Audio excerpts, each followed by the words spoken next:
वन्देऽहं श्रीगुरो श्रीयुतपदकमलं श्रीगुरून् वैष्णवांश्च च श्रीरूपं सागरजातं सहगण रघुनाथान्वितं तं सजीवं सावधूतं सावधूतं परिजनसहितं कृष्णचैतन्यदेवं श्रीराधा कृष्णपादान् सहगण ललिता श्रीविशाखान्वितांश्च च गुरुवे गौरचन्द्राय राधिकाय तदालये कृष्णाय कृष्णभक्ताय तद्भक्ताय नमो नमः। नमो विष्णुपादाय कृष्णप्रेष्ठाय भूतले श्री श्रीमद्भक्तिवेदान्त श्री श्रीधर गोस्वामीति नामिने। नमो ओम गुरुदेवाय धीमते सौम्यमूर्तये श्री श्रीमद्भक्ति सिद्धांति प्रभवे श्री महात्मने। नमो विष्णुपादाय श्री राधिकाय प्रियात्मने श्री श्रीमद्भक्तिवेदान्त श्री नारायण गोस्वामीति नामिने। वाञ्छाकल्पतरुभ्यश्च कृपा सिन्धुभ्येव च पतितानां पावनेभ्यो वैष्णवेभ्यो नमो नमः। पंचतत्त्वात्मकृष्णं भक्तरूपं स्वरूपकं भक्तावतारं भक्ताख्यं नमामि भक्तशक्तिकं श्रीकृष्ण चैतन्य प्रभु नित्यानंद श्री अद्वैत गदाधर श्रीवासादि गौर भक्त वृंदा। हरे कृष्णा कृष्ण कृष्ण हरे हरे हरे राम राम राम हरे हरे। स्वप्रथम परमाराध्यतम श्री गुरुपाद पद्म जम विष्णुपाद अष्टोत्तरशत श्री श्रीमद् भक्ति वेदांत श्री श्रीधर गोस्वामी महाराज जी के श्री अभय चरण सरोज में अनंत कोटि दंडवत प्रणाम ज्ञापित करती हूँ। तदुपरांत मेरे परम गुरुदेव जय नित्य लीला प्रविष्ट ओम विष्णुपाद अष्टोत्तरशत श्री श्रीमद् भक्ति श्री रूप सिद्धांति गोस्वामी महाराज जी एवं जय नित्य लीला प्रविष्ट ओम विष्णुपाद अष्टोत्तरशत श्री श्रीमद् भक्ति वेदांत श्री नारायण गोस्वामी महाराज जी के श्री अभय चरण सरोज में श्रद्धा पुष्पांजलि अर्पण करते हुए उनसे आयतु कृपा की वांछा करती हूँ। ग्रंथकार श्री कृष्णदास कविराज गोस्वामी जी श्रीमन नित्यानंद प्रभु अखंड गुरु तत्व श्रीमन महाप्रभु एवं समस्त परिकरों के चरणों में दंडवत प्रणाम ज्ञापित करते हुए उनसे आयतु कृपा की वांछा करती हूँ। उपस्थित वैष्णव जन भक्त वृंद माता पिता भाई बहन सभी के चरणों में यथा योग्य दंडवत प्रणाम स्वीकारो। सभी को हरे कृष्णा दंडवत प्रणाम। हरे कृष्णा दीदी दंडवत प्रणाम। श्री गुरुदेव की अहेतु कृपा से हमारा जो ग्रंथ चल रहा है उसका नाम है श्री श्री चैतन्य चैतामृत। श्री श्री चैतन्य चैतामृत ग्रंथ के अंतर्गत हम श्रवण कर रहे हैं मध्य लीला 22वां अध्याय। तो अब तक हमने 21वां अध्याय श्रवण किया, जिसमें हमने क्या श्रवण किया कि श्रीमन चैतन्य महाप्रभु श्री सनातन गोस्वामी पाद जी को संबंध तत्व के विचार में बता रहे हैं। उसमें भगवान का क्या ऐश्वर्य है, क्या माधुर्य है, कैसा भगवान का मनोहर रूप है, उसके विषय में सब कुछ वर्णन किया। तो हमारा एकमात्र संबंध किससे है? भगवान कृष्ण से। जिस प्रकार एक उदाहरण दिया जाता है, जैसे कि एक पिता के 4 पुत्र हैं, तो पुत्र ने दूसरा जो पुत्र है उसको बोला क्या कि ये मेरा भाई है। भाई क्यों कहा? क्योंकि वो उसके पिता की ही संतान है, कोई अलग नहीं है, इसलिए क्या हो गया? इसलिए ये उसका भाई हो गया। दोनों में ही संबंध हो गया, क्योंकि दोनों ही एक पिता की संतान हैं। तो इसी प्रकार से जो संबंध तत्व है वो कौन है? वो सबका संबंध श्री कृष्ण से है। किसका संबंध है? जीव का। सब जीव जितने भी हैं सब भगवान के अंश हैं, इसलिए सबका संबंध किससे है? भगवान से है। और उसी के आधार पर जो परस्पर जो हमारा संबंध है, वो जो इस संबंध का जो आधार है वो कौन है? वो है भगवान। संबंध का जो आधार है वो कौन हो गया? भगवान हो गए। और भगवान के अंश होने के कारण ये जितने भक्त हैं, वैष्णव हैं, ये सब हमारे गुरु भाई हैं, गुरु बहन हैं, सबके सब क्या हो गया? हमारा इनसे संबंध हो गया। तो वास्तव में संबंध तत्व तो एक ही है, जो है कृष्ण। पर विशेष रूप से अब हम देखते हैं कि यद्यपि सभी भगवान के अंश हैं और हमारा संबंधी किससे है? भगवान से है। और भगवान से संबंध होने के कारण ही जो जीव का संबंध क्या हो गया? जीव का भी एक दूसरे के साथ संबंध हो गया।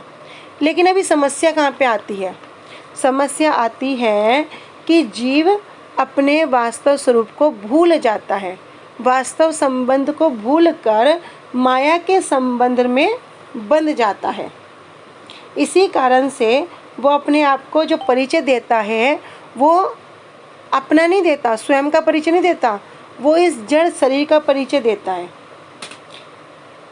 इस जड़ शरीर से संबंधित जितनी वस्तु हैं उसका परिचय देता है। तो समस्या वास्तव में यहाँ पर आती है। इसलिए सनातन गोस्वामी पाद जी श्रीमन चैतन्य महाप्रभु से पूछते हैं कि आमी, मैं कौन हूँ? अगर साधारण जड़ व्यक्ति की दृष्टि से देखते हैं तो पूछने की आवश्यकता है? फिर तो बोल सकते हैं इनका नाम ये है, ये पुरुष हैं, ये राजा के यहाँ पर इनके वित्त मंत्री थे, इस प्रकार से ये घटनाएं हैं। किंतु फिर भी पूछ रहे हैं। क्यों पूछ रहे हैं? हम सब जीवों को शिक्षा देने के लिए, हम सबको समझाने के लिए भैया वास्तव में हम कौन हैं। इसलिए कहते हैं आए थे हरि भजन को ओटन लगे कपास। जीव का जो संबंध है वो भगवान से है और भगवान की सेवा करना ही जीव का एकमात्र कर्तव्य है। जब वो जीव भगवान की सेवा करता है और भगवान की सेवा करने से उसको सुख की प्राप्ति होती है, उसका वो आस्वादन करता है। किंतु अभी क्या हुआ? अभी अपने वास्तव संबंध को भूलकर जो माया ने पिशाची पाइला जेन मति छनहाय, जो माया ने एक आवरण दे दिया, उसी आवरण के आधार पर हम इस जड़ जगत में संबंध को ढूंढते फिरते हैं। लेकिन वास्तव में जीव का जो संबंध किससे होगा? एकमात्र भगवान से होगा। जिस दिन इस शरीर को, इस जड़ शरीर को यहाँ पर छोड़ देंगे, उस दिन जो बहुत प्रेम करने वाले हों, कोई कितना भी प्रेम करने वाले क्यों ना हो, जो बोलते ना मैं तुम्हारे बिना 1 मिनट नहीं जी पाऊँगा, इस प्रकार का कोई व्यक्ति भी क्यों ना हो, और जिस दिन ये शरीर छूट जाएगा वो तुम्हें दूसरे रूप में पहचानेगा भी नहीं। क्योंकि आत्मा क्या है? जो मैं हूँ, जो वास्तव वस्तु मैं हूँ, वो तो अमर है। वो तो पहले भी थी, आज भी है, आगे भी रहेगी, नित्य वस्तु है। किंतु जो इस जड़ जगत का प्रेम है वो कब तक है? जब तक ये शरीर है। इसके बाद का उन्हें कुछ नहीं पता, इससे पहले का उन्हें कुछ नहीं पता। लेकिन वास्तव में जो गुरुदेव हैं, जो भगवान हैं, वो सब कुछ जानने वाले हैं और इनसे क्या है? हमारा नित्य संबंध है। तो वास्तव में जो संबंध किससे होगा? वो संबंध तत्व कौन है? एकमात्र कृष्ण हैं, गुरुदेव हैं। इनसे अलग हमारा इस संसार में किसी से संबंध नहीं है। क्या हुआ? जैसे कि एक मेला देखने के लिए आए, अभी मेला देखने के लिए आए, अभी मेले में गए तो देखा क्या, वहाँ पर कोई मिलने वाला मिल गया। 1 थे, 4 जने हो गए। थोड़ा आगे गए, कोई और मिल गया, 8 हो गए। ऐसे करते करते उस मेले में घूमते घूमते जब अंत में अपने घर आना था, फिर से कैसे आ रहे हैं? सब अपने अपने रास्ते चले गए, फिर हम अकेले ही आ रहे हैं। तो भैया जो इस जड़ शरीर से मिले हैं, जो इस जड़ शरीर के थोड़ा समय साथ चले हैं, क्या वास्तव में वो अपने थे? क्या वास्तव में उनसे हमारा संबंध था? नहीं था। इसी कारण से बता रहे हैं भैया, जो जीव का एकमात्र संबंध है वो भगवान से है, गुरुदेव से है। किस प्रकार? गुरुजी एक बहुत सुंदर कथा सुनाते हैं। एक समय एक छोटा बच्चा अपने पिता के साथ मेला देखने के लिए मेले में चला गया। अब बच्चे ने क्या कर रखा? पिताजी की उंगली पकड़ रखी है और मेला देख रहा है। मेला देखते देखते जब थोड़ी भीड़ आई, बच्चे ने कुछ सामान देखा और क्या हो गया? पिताजी की उंगली उसके हाथ से छूट गई। अभी वो बच्चा इधर उधर घूम रहा है, मेले में रो रहा है, पिताजी पिताजी, मेरे पिताजी कहाँ गए, मेरे पिताजी कहाँ गए, रो रहा है। तो किसी ने देखा ये छोटा बच्चा है, रो रहा है, उससे पूछा अरे क्या हुआ, क्यों रो रहा है? उसको चुप करने के लिए क्या किया? किसी ने चॉकलेट ला के दे दी। बच्चे ने क्या किया? अभी थोड़ा देर शांत हो गया, चॉकलेट खाई, लेकिन फिर थोड़ी देर में फिर पिताजी की याद आ गई, फिर रोने लगा, पिताजी पिताजी मुझे मेरे पिताजी के पास जाना है। किसी ने देखा, उसको कोई खिलौना दे दिया। थोड़ी देर बच्चा खिलौने से खेला, लेकिन फिर उसको अपने पिताजी का स्मरण हो गया, फिर ऐसे ही रोने लगा। फिर ऐसे करते करते किसी ने उसको पानी दे दिया, किसी ने खाने को दे दिया, लेकिन अभी बच्चे का रोना बंद नहीं हुआ। एक व्यक्ति आया, उसने बच्चे का जो रोने का जो वास्तव जो जड़ है उसको पूछा कि बेटा रो क्यों रहे हो?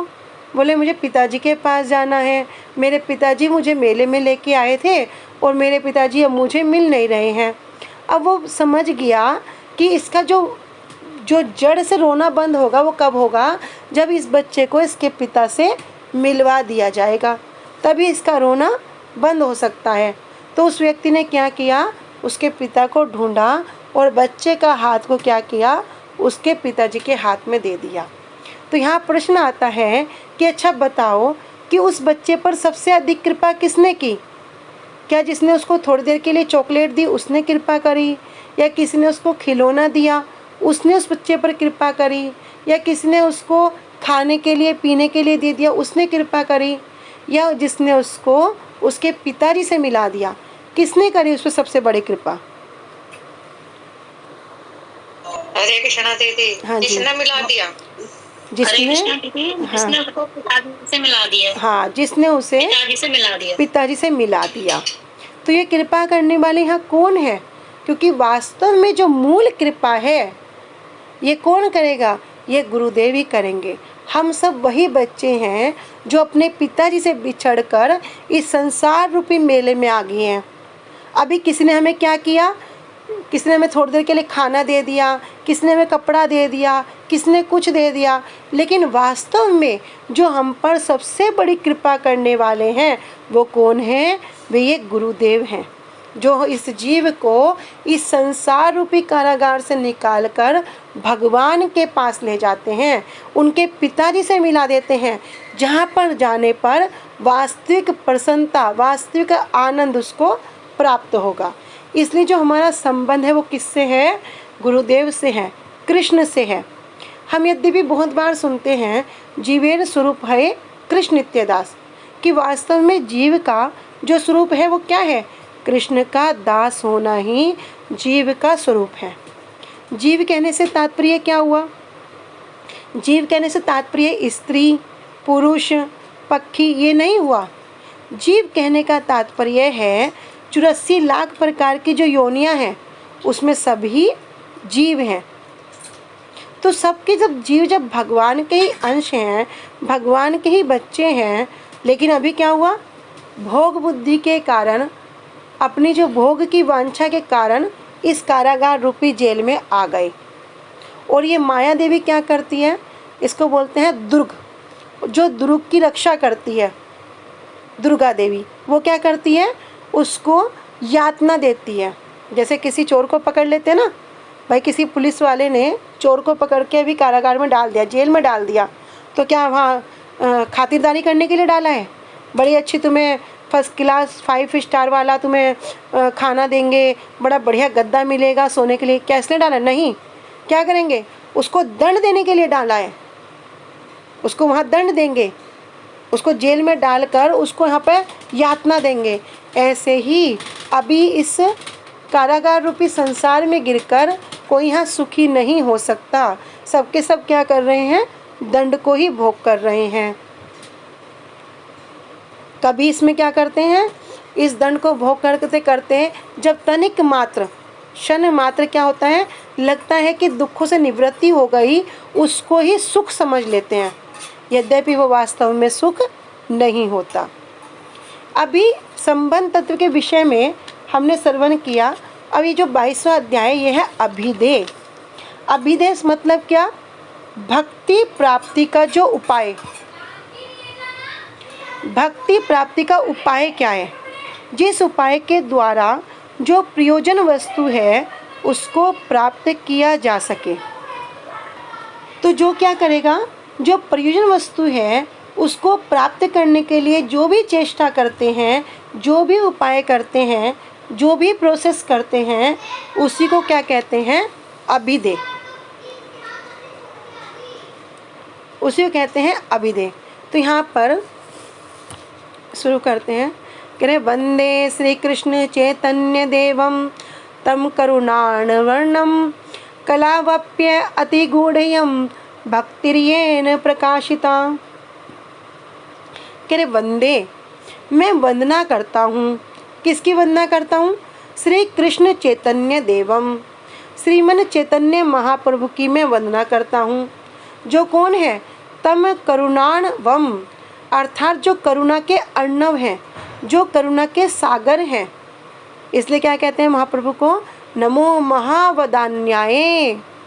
जो महावदान्याय हैं, जो कृपा के सागर हैं, जिन्होंने जीव की पात्र को अपात्र का विचार नहीं किया, सबको ही गोलोक के प्रेम धन नाम संकीर्तन, सबको ही वो जो गोलोक का जो प्रेम धन है सबको वितरण कर दिया। कह रहे मैं उनकी वंदना करता हूँ। और कला व्युत्पत्ति गूढ़ेयम भक्तिर्येन प्रकाशिता, कला व्युत्पत्ति अर्थात कलो, इस कलयुग में भी उन्होंने क्या किया? गूढ़, जो अत्यंत गुह्य है, जो अत्यंत गूढ़ है, भक्तिर्येन प्रकाशिता, उस भक्ति को, कैसी भक्ति? प्रेम भक्ति को उन्होंने प्रकाशित कर दिया, बड़े सुंदर तरीके से सबको बांट दिया।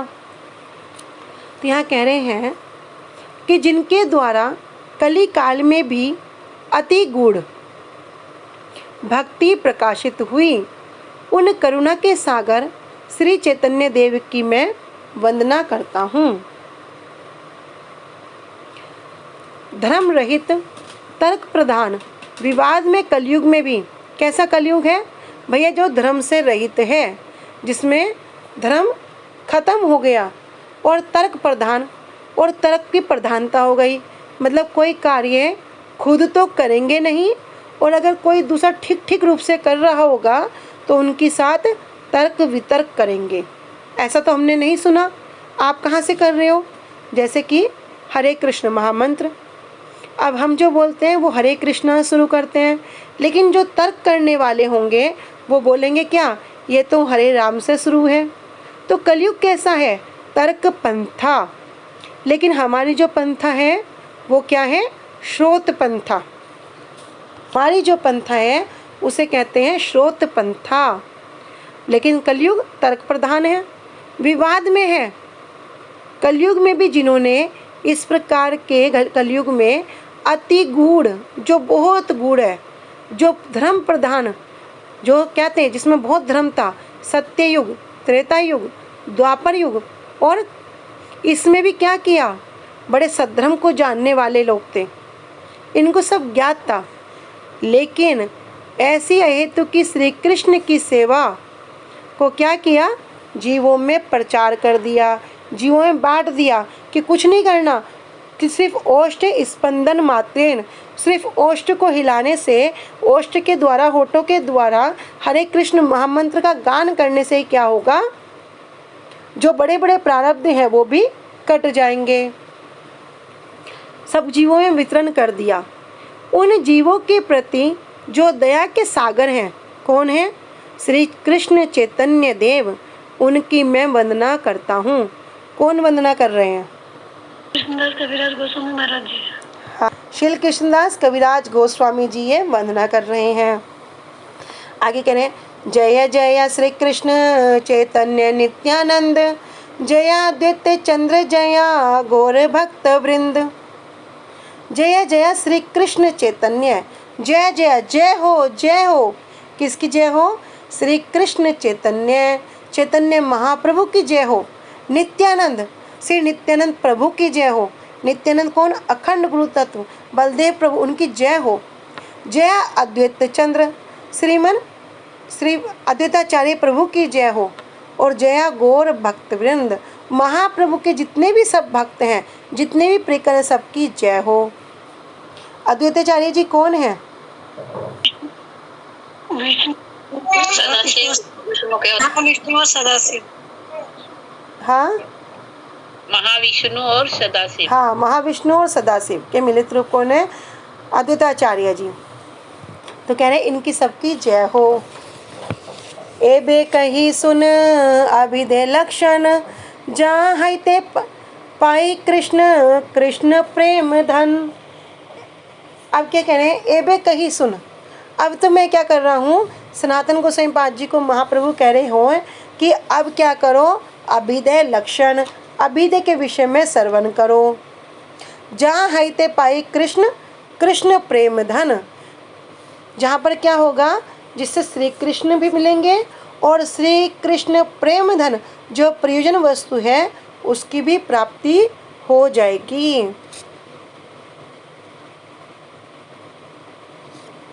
तो महत्व किसका है, सार का। सार क्या है, कृष्ण प्रेम। तो अभिधेय एक ऐसी वस्तु है जिसको करने से, अभिधेय मतलब क्या, भक्ति। भक्ति करने से जो लक्ष्य है वो प्राप्त हो जाएगा, कृष्ण भी मिलेंगे और कृष्ण प्रेम धन भी प्राप्त हो जाएगा।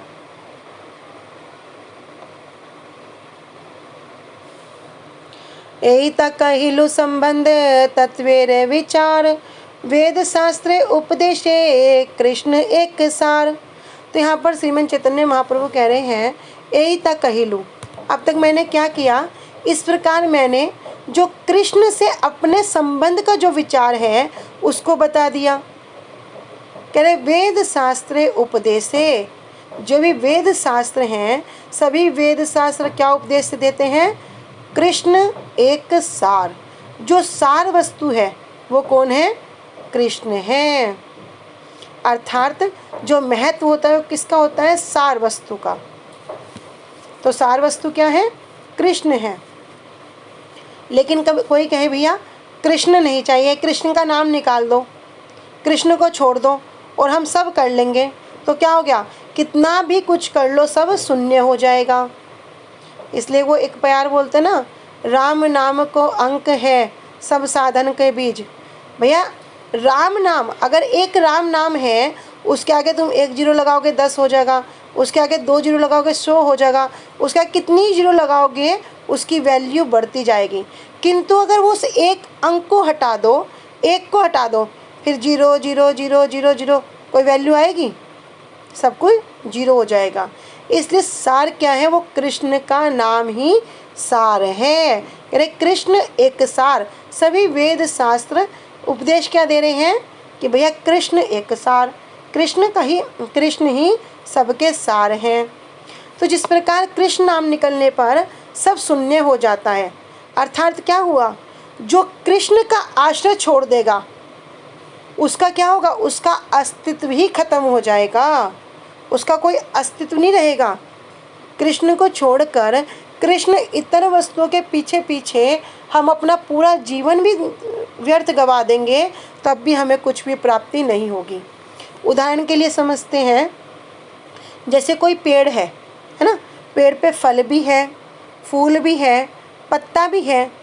जब तक वो पेड़ के साथ जुड़ा है, माना पत्ता है, अभी पत्ता क्या करेगा, पेड़ का आश्रय को छोड़ देगा तो क्या होगा, वो सूख जाएगा, उसका अस्तित्व क्या होगा, खत्म हो जाएगा। लेकिन जब तक वो पेड़ से जुड़ा रहेगा तब तक वो हरा भरा रहेगा। तो इसलिए क्या कहते हैं कि जो पत्ता है वो पत्ते की सत्ता किससे है, उस पत्ते की सत्ता भी पेड़ से है। उसी प्रकार कृष्ण एक सार, हम सबकी जो स्थिति है, हम सबका जो संबंध है वो किससे है, वो है कृष्ण से। इसलिए कृष्ण ही सार वस्तु है।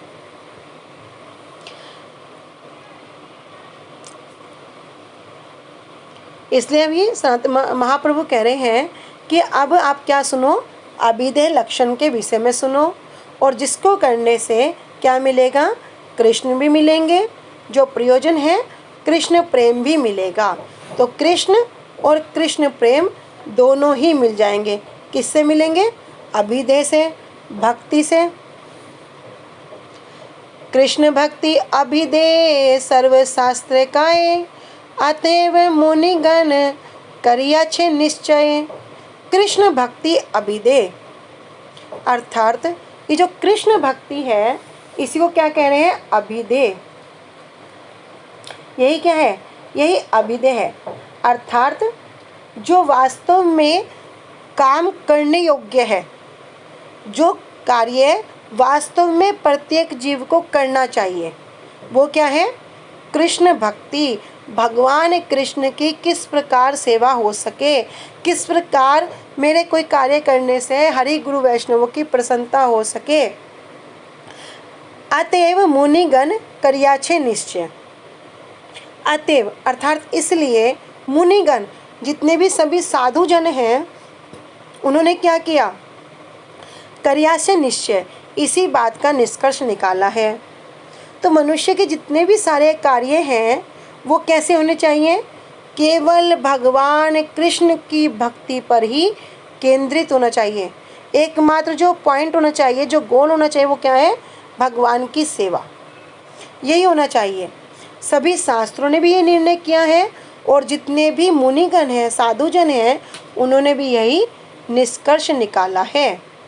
इसलिए ये मुनियों का जो श्लोक है, मुनि वाक्य जो श्लोक है, इसमें हम श्रवण करते हैं कि भैया कृष्ण को प्राप्त करने का केवल और केवल उपाय क्या है? भक्ति है। लेकिन अगर कोई भक्ति को छोड़ता है, उसे कभी भी कृष्ण नहीं मिल सकते। तो यहाँ कह रहे हैं मुनि वाक्य में, श्रुतिर्माता पृष्ठादृष्टि भवदाराधन विधिम यथा मातुर्वाणी स्मृतिरपि तथा वक्ति भगनी पुराणाध्याये वा सहज निवहास्ते तदनुगा अतः सत्यम ज्ञातम मुरहर भवानेव शरणम। कह श्रुतिर्माता, श्रुति क्या है? श्रुति का तात्पर्य हो गया ये 4 वेद और उपनिषद, इन्हें कहते हैं श्रुति। तो श्रुतिर्माता, श्रुति क्या है? माता है। फिर कह रहे इसमें स्मृति, स्मृति क्या है? कह रहे जो उन श्रुतियों के आधार पर जो हमें शिक्षा प्रदान करती हैं, उन्हें कहते हैं स्मृति। वे हो गए स्मृति शास्त्र, अर्थात स्मर्य इति स्मृति, जो कहाँ से आई है? कहते हैं श्रुति कैसी है? श्रोते गुरु परंपराए न के रचितम, अर्थात गुरु परंपरा से जो कुछ भी सुना जाता है या किसी के द्वारा जो लिखा हुआ नहीं होता, उसे कहते हैं श्रुतियाँ। जो कुछ गुरु परंपरा आमनाय वाणी के द्वारा जो सुना जाता है, उसे कहते हैं श्रुतियाँ। और स्मृति क्या करती हैं? जो उन श्रुतियों के आधार पर ही हमें शिक्षा प्रदान करती हैं। तो यहाँ कह रहे श्रुति, श्रुति अर्थात वैदिक ज्ञान। और क्या है? श्रुति क्या है? माता है। माता क्या करती है? हमेशा मैया अपनी संतान के प्रति स्नेहशील रहती है। अगर जो बच्चे हैं वो माता पिता को कष्ट भी देंगे, तब भी मैया क्या करेगी? उनके प्रति हमेशा स्नेहशील रहेगी, ममतामयी रहेगी। और जब कोई क्या करता है उनसे पृष्ठा मतलब पूछता है, जिज्ञासा करता है, तब क्या करती हैं? दिशती, वो दिशा दिखाती हैं, निर्देशित करती हैं। भवदाराधन विधि, और भवदाराधन अर्थात भवत आराधन विधि, आपकी जो पूजा है उसकी विधि को जिस प्रकार मातुवाणी, माता के जो उपदेश हैं, उसी प्रकार स्मृति श्रुति शास्त्र भी क्या करते हैं? उसी की व्याख्या करते हैं। इसलिए क्या कहते हैं? तथा वक्ति भगनी, भगनी मतलब बहन, इसलिए इनको क्या मानते हैं? स्मृति को बहन के समान। तो जब वेद माता श्रुति से कोई प्रश्न करता है कि किसकी पूजा की जाए, वह किसकी पूजा करें, कहाँ से पूछेंगे? माता से तो पूछेंगे ना, मैया ही तो बताएगी ना, ये तुम्हारे पिता हैं, ये तुम्हारा ये है, ये तुम्हारा ये है, इनका सेवा करो, इनका ऐसा कार्य करो, मैया सबको गाइड करती है। तो उसी प्रकार करे जब जो वेद माता है वह कौन है? श्रुति। जब इनसे कोई प्रश्न किया जाता है कि किसकी पूजा की जाए, तो उसने क्या कहा कि आप ही एकमात्र आराध्य हैं। कौन आराध्य हैं? भगवान ही, कृष्ण ही सबके आराध्य हैं। इसी तरह जो श्रुति शास्त्रों के जो उपसिद्धांत हैं, स्मृति शास्त्र हैं, वो क्या है? तथा भक्ति भगनी। वो स्मृति शास्त्र भी क्या करती है? बहिन तुल्य है और आदेश प्रदान करती है। कौन से आदेश? जो श्रुतियाँ बताती हैं उन्हीं को वे आगे बढ़ाती हैं। आगे कह रहे हैं पुराण आद्य ये वा सहज निवहास्ते तदनुगा। पुराण आद्य, और ये जो पुराण आदि हैं ये क्या है? सहज निव्या। सहज मतलब उनके भाई के समान, ये उनके भाई के समान हैं। और कैसे? तद अनुगा, किसके अनुगत में है? तद मतलब जो उनकी मैया है, जो श्रुति हैं, उनके ही अनुगत्य में है, उनके ही आज्ञाकारी हैं। अर्थात जो श्रुतियाँ बताती हैं उसको ये आगे वर्णन करते हैं। इसलिए अतः सत्यम ज्ञातम मुरहर भवानेव शरणम। मुरहर, हे मुर असुर के जो वध करता, जिन्होंने क्या किया? मुर नामक दैत्य को जिन्होंने वध कर दिया, तो ये कौन है? यही सबके एकमात्र आश्रय हैं। और कैसे जान लिया? तत्वतः, मैंने ये तत्व के रूप में समझ लिया। भैया श्रुतियाँ, श्रुतियाँ तात्पर्य क्या हुआ? जो 4 वेद हैं और उपनिषद है, ये होगी श्रुतियाँ। स्मृति क्या हो गई? कह रहे जो उन श्रुतियों के आधार पर ही, अलग से नहीं, श्रुतियों के आधार पर ही जो शिक्षा प्रदान करती हैं, ये होगी स्मृति। ठीक है। तो मनु महाराज जी ने क्या किया? स्मृति शास्त्र की रचना की थी। क्यों की थी? कि किस प्रकार से जीवन को उन्नत स्तर पर ले जाया जा सके। कार्य किसका कर रही है स्मृति? श्रुति का। जो श्रुतियों ने बताया उसको ही आगे बढ़ा रही है। जिससे क्या होगा? स्मृति में जितना भी बताया है वो क्या बताया है? कि पुण्य पाप, ये जो जितना भी वर्णन है, पुण्य करने से ये होगा, पाप करने से ये होगा, जितना भी ये सारा वर्णन है वो कहाँ पर है? स्मृतियों में है। ये पाप है, ये पुण्य है, सबका सब ये वर्णन कहाँ मिलेगा? स्मृतियों में। इसलिए कहते हैं भैया ये श्रुति क्या है? ये श्रुतियों कह रहे हैं श्रुतिर माता। श्रुतियाँ माता है, अर्थात ये 4 वेद और जो उपनिषद है इनको श्रुति कहते हैं। तो कोई भी क्या करेगा? पृष्ठा माता से पूछेगा। क्या पूछेगा? हमारा कर्तव्य क्या है? तब माता बताएंगी, माता उसको बताती है क्या करो? भवदाराधन विधिम, भगवान की आराधना करो, भगवान की पूजा करो, उनकी भक्ति करो। कह रहे यथा मातुर्वाणी स्मृति अपि तथा भक्ति भगनी। फिर क्या कह रहे? जो मातुर्वाणी, जो माता की जो वाणी है, इसलिए स्मृति क्या कह रहे? बहन। बहन का कार्य क्या है? माता तुल्य है बहन। और बहन क्या करती है? माता की वाणी को ही आगे वर्धन करती है, आगे बढ़ाती है। अर्थात जो श्रुतियाँ जो उपदेश दे रही हैं उसी उपदेश को स्मृतियाँ देती हैं। फिर कह रहे हैं पुराण आद्य ये वा सहज। सहज मतलब क्या हुआ? सहज शब्द का तात्पर्य क्या हो गया? सहा जायते इति सहज। अर्थात जो साथ में जो जन्म लेता है वो हो गया सहज। और अनुज किसे कहते हैं? अनु अर्थात पीछे, जो पीछे जन्म लेता है।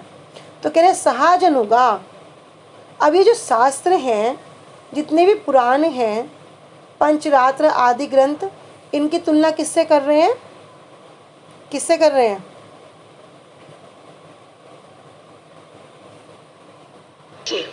हाँ, भाई से। भाई से। तो ये होंगे भाई। तो अर्थात श्रुतियाँ होगी माता, स्मृति होगी बहन और पुराण होगी भाई। क्यों क्यों हो गए? कहते हैं पुराण का कार्य क्या है? पुराण कर क्या रहे हैं? तो पुराण भी श्रुतियों की वाणी को ही आगे वर्णन कर रहे हैं। पुराण तात्पर्य क्या हुआ? कहते हैं पुर्यति वेदार्थम इति पुराण, अर्थात जो वेद के अर्थ को पूरा करते हैं। वेदों में क्या किया? वेदों में बहुत कुछ ऐसा वर्णन कर दिया, सूत्र रूप में बहुत कुछ वर्णन है वेदों में, लेकिन उसे समझना अत्यधिक कठिन है, आसान नहीं है। तो उसी को समझाने के लिए अभी क्या चाहिए? पुराण चाहिए। हम बहुत सारे जो उदाहरण, बहुत सारे जो श्लोक श्रवण करते हैं, कहाँ से करते हैं? श्रीमद् भागवतम महापुराण से भी करते हैं। तो ये पुराण क्यों है? कहते हैं उनको समझने के लिए, जो वेदों में जो सूत्र हैं उसके लिए पुराण चाहिए।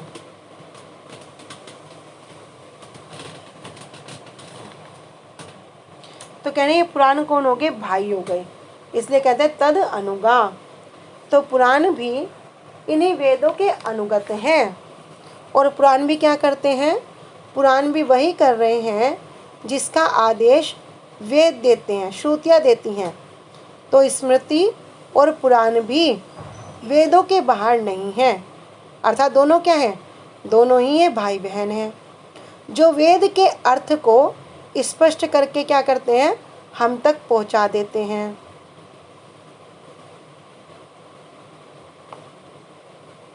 आगे कह रहे हैं कि जो अतः सत्यम ज्ञातम मुरहर भवानेव शरणम।